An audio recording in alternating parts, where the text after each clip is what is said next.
बिस्मिल्लाहिर्रहमानिर्रहीम। साइंस के मजमून के साथ एक बार फिर हम आपकी खिदमत में हाजिर हैं। आज हम बात करेंगे साइंस के चैप्टर 1 के बारे में, जो है classification of living organisms. Classification क्या है,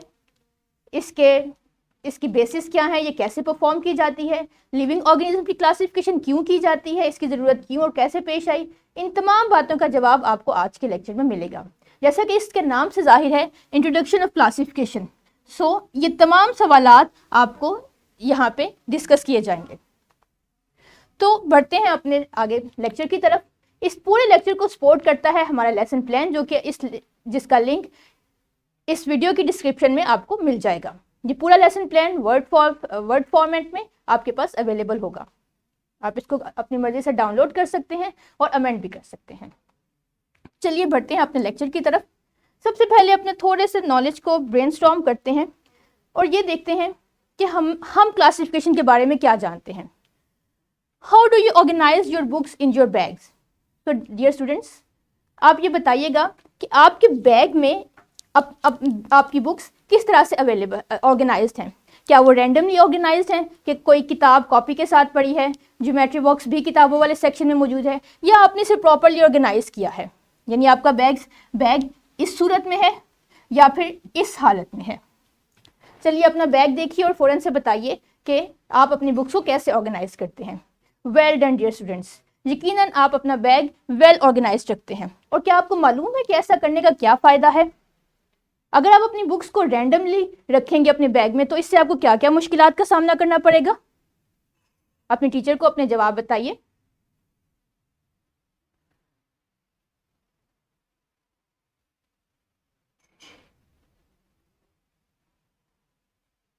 जी, तो आप जान चुके हैं कि क्लासिफिकेशन जो आप अपनी बुक्स को अरेंज करने में करते हैं, ये भी क्लासिफिकेशन की एक किस्म है। और चूंकि आप अपनी बुक्स को अरेंज करते हैं, तो इसका फ़ायदा ये है कि आपको कोई भी किताब या आपकी नोटबुक या आपके ज्योमेट्री बॉक्स में कोई भी पेंसिल आपको ज़रूरत के वक्त ईजीली अवेलेबल हो जाती है। और यही सबसे बड़ा फ़ायदा है क्लासिफिकेशन का, कि जब भी आप कोई किसी चीज़ को क्लासीफाई करके ग्रुप करके रखते हैं, तो आपका टाइम भी बच जाता है, आपकी एनर्जी भी सेव होती है और आपको मुश्किलात का सामना भी नहीं करना पड़ता। चलिए एक और बात बताइए कि अगर आपको मुख्तलिफ ऑर्गेनिजम्स में को स्टडी करना हो, तो आप क्या स्ट्रेटेजी यूज़ करते हैं? क्या आप उनको ग्रुप में अरेंज करते हैं या आप इंडिविजुअल एनिमल्स को स्टडी करते हैं? थोड़ी देर के लिए इस पॉइंट पर गौर कीजिए और इसका जवाब अपने टीचर को बताइए। वेल डन, यकीनन आप एनिमल्स को स्टडी करने के लिए उन्हें ग्रुप अप करते हैं, कि उन्हें छोटे छोटे ग्रुप्स में डिवाइड करते हैं और फिर आप देखते हैं कि इस ग्रुप के एनिमल्स की क्या प्रॉपर्टीज़ हैं जो दूसरे ग्रुप के एनिमल्स में मौजूद नहीं है। और यही बात क्लासिफिकेशन कहलाती है। अगर हम गौर करें तो कुरान पाक में भी हमें क्लासिफिकेशन का कॉन्सेप्ट मिलता है। जैसा कि आपके सामने ये एक आयत है सूरह हुजरात की, आयत number 13। O mankind, we have created you male and female and we have made your nations and tribes that ye may know one another. Lo, the noblest of you in the sight of Allah is the best in conduct. Lo, Allah is nowhere aware. यानी अल्लाह ताला ने classification फरमा दी है, कर दी है इंसानों की mail और फीमेल में। यहाँ से भी हमें क्लासिफिकेशन का कॉन्सेप्ट मिलता है। और अल्लाह ताला ने क्लासिफिकेशन एक और तरह से भी की है कि अल्लाह ताला ने इंसानों को नेशंस और ट्राइब्स में डिस्ट्रीब्यूट किया है। और इसका मकसद क्या है कि हम एक दूसरे को जान सकें। यहाँ से हमें दो बातें पता चलती हैं, कि कुरान पाक से दो बातें पता चलती हैं। सबसे पहली क्या है? क्लासिफिकेशन, और दूसरी बात है पर्पस, कि क्लासिफिकेशन किसी ना किसी मकसद को हासिल करने के लिए की जाती है, किसी ना किसी मकसद के तहत की जाती है। और यही दो बातें साइंस भी हमें बताता है। कैसे, वो हम आगे पढ़ते हैं। चलिए एक और काम करते हैं कि अपनी क्लास में इर्द गिर्द देखिए और आपको जो सब्जेक्ट्स नज़र आते हैं, जो ऑब्जेक्ट्स नज़र आते हैं, उन्हें शेप वाइज क्लासीफाई कीजिए।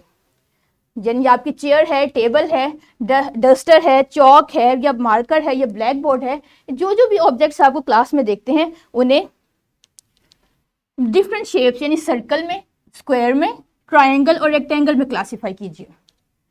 थोड़ा सा टाइम, 5 मिनट है आपके पास, आप जल्दी से अपने ऑब्जेक्ट्स को क्लासीफाई कीजिए और अपने टीचर को बताइए। Well done. तो अब आप बताइए कि आपने किस बेस पे अपने ऑब्जेक्ट्स को क्लासीफाई किया। यकीनन आपने शेप की बेस पे क्लासीफाई किया था, और शेप्स में क्या क्या चीजें शामिल थी? ट्रायंगल था, रेक्टेंगल था और सर्कल और स्क्वायर था। Well done. अब एक और छोटा सा काम करते हैं। आप ऐसा कीजिए कि आप जो भी ऑर्गेनिजम्स अपने इर्द गिर्द देखते हैं उन्हें क्लासीफाई कीजिए। यहाँ मैं आपको कोई बेस नहीं बताऊंगी, आपने अपनी मर्जी से उन्हें क्लासीफाई करना है। आपके पास अगेन 3 मिनट्स हैं। अपने जो भी एक एनिमल आपको जहन में आता है उसे लिस्ट डाउन कीजिए और उन्हें क्लासीफाई कीजिए।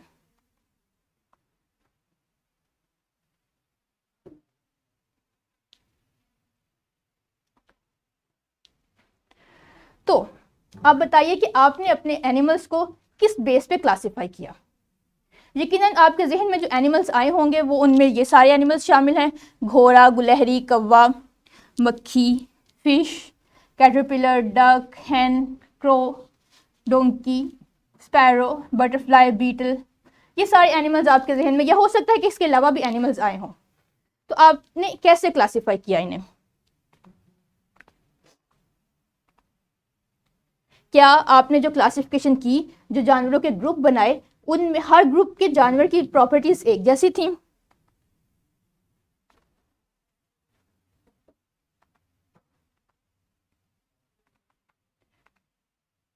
चलिए एक और काम करते हैं कि आपने जो अपने एनिमल्स क्लासिफाई किए हैं उन्हें आप वर्टिब्रल कॉलम के बेस पे क्लासिफाई कीजिए। यानी ये बताइए कि आपके जो एनलिस्ट किए हुए एनिमल्स में से किन एनिमल्स में वर्टिब्रल कॉलम प्रेजेंट है और किन एनिमल्स में वर्टिब्रल कॉलम प्रेजेंट नहीं है। अब आपके पास जो लिस्ट बनेगी वो कुछ इस तरह से होगी। इनवर्टिब्रेट्स में कैटरपिलर होगा, फ्लाई, बटरफ्लाई और बीटल्स होंगे, जबकि वर्टिब्रेट्स में हॉर्स, डॉग, कैट, डक, हैन, फिश, क्रो, स्पैरो, स्क्विरल और डोंकीज होंगे। तो आपने देखा कि एक जो ग्रुप था एनिमल्स का, उसमें कोई एक बेस हमने चूज की और देखा कि क्या उस ग्रुप के मेंबर्स में वो सारी प्रॉपर्टीज मौजूद हैं, वो खास बेस जिसकी बेस पे हमने क्लासिफिकेशन की थी। तो हाँ, इनवर्टिब्रेट हमने क्लासिफिकेशन की थी प्रेजेंस ऑफ वर्टिब्रल कॉलम के बेस पे। तो इस ग्रुप में जितने भी एनिमल्स शामिल हैं उनमें से किसी में भी वर्टिब्रल कॉलम मौजूद नहीं है। जबकि जो दूसरा ग्रुप है हमारा वर्टिब्रेट्स का, इन तमाम ग्रुप के मेंबर्स में वर्टिब्रल कॉलम मौजूद है। तो इस तरह हम कह सकते हैं कि हमारे एक ग्रुप के एनिमल्स में हमारी सिलेक्ट की हुई, चूज की हुई सिमिलैरिटी या बेस मौजूद है। आगे बढ़ते हैं। इसी बात को हम क्लासिफिकेशन कहते हैं। मुख्तसर सी डेफिनेशन कर लेते हैं क्लासिफिकेशन की। यानी क्लासिफिकेशन है grouping of organisms on the basis of similarities. और यहाँ पे सिमिलैरिटीज जो क्या थी? Presence of vertebral column.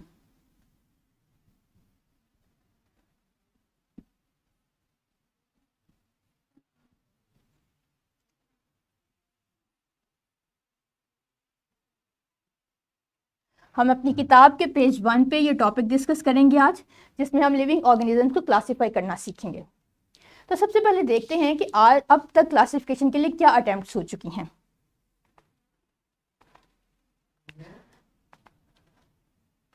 एक साइंटिस्ट था हमारे पास जिसने सबसे पहले ऑर्गेनिज्म को क्लासिफाई किया था, और वो था on the basis of habitat. और ये किया था एरिस्टोटल ने। एरिस्टोटल ने हैबिटेट के बेस पे ऑर्गेनिजम्स को क्लासिफाई किया था। यानी कि उसने क्लास बताया था कि एनिमल्स को अगर हम उनके लिविंग प्लेस की वजह से क्लासिफाई करें तो उनकी 3 टाइप्स हैं। लैंड एनिमल्स, जिनमें हॉर्स, एलिगेटर, एंट्स वगैरह शामिल हैं। एयर एनिमल्स, जो हवा में उड़ते हैं, जिनके पर होते हैं, ये जिनमें मक्खी या और परिंदे वगैरह शामिल हैं। वाटर एनिमल्स, जो कि पानी में रहते हैं, अपनी सारी ज़िंदगी पानी में गुजार देते हैं, जिनमें मछली, jellyfish, starfish, octopus, whales, sharks और इस तरह के बहुत से एनिमल्स शामिल हैं। ये सबसे फर्स्ट अटेम्प्ट थी एनिमल्स को क्लासीफाई करने की। उसके बाद कैरलस लीनियस ने 1758 में एक प्रॉपर सिस्टम इंट्रोड्यूस करवाया, जिसे टू किंगडम क्लासिफिकेशन कहा जाता है। इसने कैरलस लीनियस ने पूरे जानदारों को, लिविंग ऑर्गेनिजम्स को 2 किंगडम्स में क्लासीफाई कर दिया, किंगडम प्लांटी में और किंगडम एनिमल्स में, यानी एक किंगडम में दुनिया भर के तमाम प्लांट्स शामिल थे और दूसरे किंगडम में दुनिया भर के तमाम एनिमल्स शामिल थे, खा वो लैंड एनिमल्स हों, वाटर एनिमल्स हों या फिर एयर एनिमल्स हों। इसके बाद मुख्तलिफ अटैम्प्ट्स होती गई क्लासिफिकेशन करने की, ऑर्गेनिजम्स को क्लासीफाई करने की, ताकि हमें ज़्यादा बेहतर स्टडी करने को मिल सके। तो जो एक अटैम्प्ट जिसे पूरी दुनिया में रिकग्नाइज किया गया वो थी five kingdom system of classification. ये 5 किंगडम सिस्टम क्लासिफिकेशन इंट्रोड्यूस करवाई थी रॉबर्ट विटिकर ने 1968 में। इसने क्या किया, इसने कहा कि ऑर्गेनिजम्स 2 किंगडम में नहीं बल्कि 5 किंगडम में ज़्यादा बेहतर तरीके से क्लासीफाई किए जा सकते हैं। और वो 5 किंगडम थे मोनेरा, जिसमें तमाम बैक्टीरिया शामिल थे। दूसरा किंगडम था प्रोटिस्टा, इसमें एमीबा, पैरामीशियम वगैरह शामिल थे। तीसरा किंगडम था रॉबर्ट विटिकर ने जो बताया वो था फंजाई, जिसमें फंजाई और इसके तमाम मेंबर्स शामिल थे। अब हम देखेंगे कि फंजाई क्या है और इसकी प्रॉपर्टीज़ क्या हैं। देन प्लांट्स और फिर एनिमल्स। अब यहाँ पे एक डिस्टिंग्विश कर दिया रॉबर्ट विटिकर ने कि पहले 2 किंगडम में ये तमाम चीज़ें भी प्लांट्स और एनिमल्स में शामिल थी, और चूंकि इन तमाम इन किंगडम के ऑर्गेनिजम्स के कैरेक्टरिस्टिक्स अलग अलग थे, तो ये आइडेंटिफाई करना मुश्किल था कि मोनेरा यानी बैक्टीरिया वगैरह को प्लांटी में प्लेस किया जाए या एनिमल्स में प्लेस किया जाए। तो रॉबर्ट विटिकर ने इन 5 किंगडम्स के थ्रू इसका सोल्यूशन पेश किया। यहाँ तक था हमारा आज का लेक्चर। अपने अब हम देखते हैं कि हमने आज सारे दिन में क्या कुछ पढ़ा है। अपना समराइज कर लेते हैं। सबसे पहले तो हमने ये सीखा कि क्लासिफिकेशन जो है वो उसे कैसे डिफाइन किया जा सकता है। Classification is a process of grouping of organisms on the basis of their common characters. यानी कि क्लासिफिकेशन जो है वो किसी भी ऑब्जेक्ट को, किसी ऑर्गेनिज्म को या ग्रुप ऑफ ऑर्गेनिजम्स को उनकी सिमिलरिटीज़ की बेस पे क्लासीफाई करने का नाम है। 2 किंगडम क्लासिफिकेशन हमने पढ़ी जो कि कार्लस लिनियस ने बताई थी। उसने कहा कि 2 किंगडम्स हैं, एनिमल किंगडम और प्लांट किंगडम। फिर हमने 5 किंगडम सिस्टम के बारे में पढ़ा जो कि थे मोनेरा, प्रोटिस्टा, फंजाई, प्लांटी और एनिमेलिया। ये था हमारा आज का पूरा लेक्चर। अब ये तमाम किंगडम्स क्या हैं, इनमें किस तरह के ऑर्गेनिजम्स को प्लेस किया जाता है और क्यों किया जाता है, ये हम अपने आइंदा लेक्चर्स में देखेंगे। यहाँ पे डियर स्टूडेंट्स, आपका काम शुरू होता है अब कि आपने जो कुछ भी पढ़ा है उसे एक दफ़ा रिवाइज करें और वर्कशीट सॉल्व करें। ये वर्कशीट भी आपको इस वीडियो के डिस्क्रिप्शन लिंक में मिल जाएगी वर्ड फॉर्म में। आपकी टीचर आपको ये वर्कशीट डिस्ट्रीब्यूट करेंगी और आप इसे नेक्स्ट 5 मिनट्स में सॉल्व करके अपने टीचर को रीसबमिट करेंगे। अब बारी आती है होमवर्क की। तो आपने क्या करना है, आपने इस क्वेश्चन को घर जाके अपनी नोटबुक पे सॉल्व करना है। और क्वेश्चन है, just imagine that what would happen if things at house are not properly grouped. क्या आप जरा तसव्वुर करें कि आपके घर में जो चीज़ें मौजूद हैं उनको प्रॉपरली ऑर्गेनाइज नहीं किया गया, यानी किचन के आइटम्स आपको वॉशरूम में मिलें या वॉशरूम के आइटम्स आपको बेडरूम में मिलें, और you find some of your dresses in the kitchen and in the living room. Would you feel it difficult to choose the dress for party. और अगर ऐसे मौके पे आपको पार्टी पे जाना हो तो आप अपने ड्रेस को कैसे तलाश करेंगे? क्या आपको कुछ मुश्किल पेश आएगी या आप आसानी से तलाश कर लेंगे? जो भी आपके कमेंट्स हैं इसे 4 to 5 सेंटेंस में ऑर्गेनाइज कीजिए और अपना होमवर्क कंप्लीट करके नेक्स्ट से टीचर को सबमिट करवाइए। तो आपका दूसरा सवाल है कि relate your comment to the classification of organisms.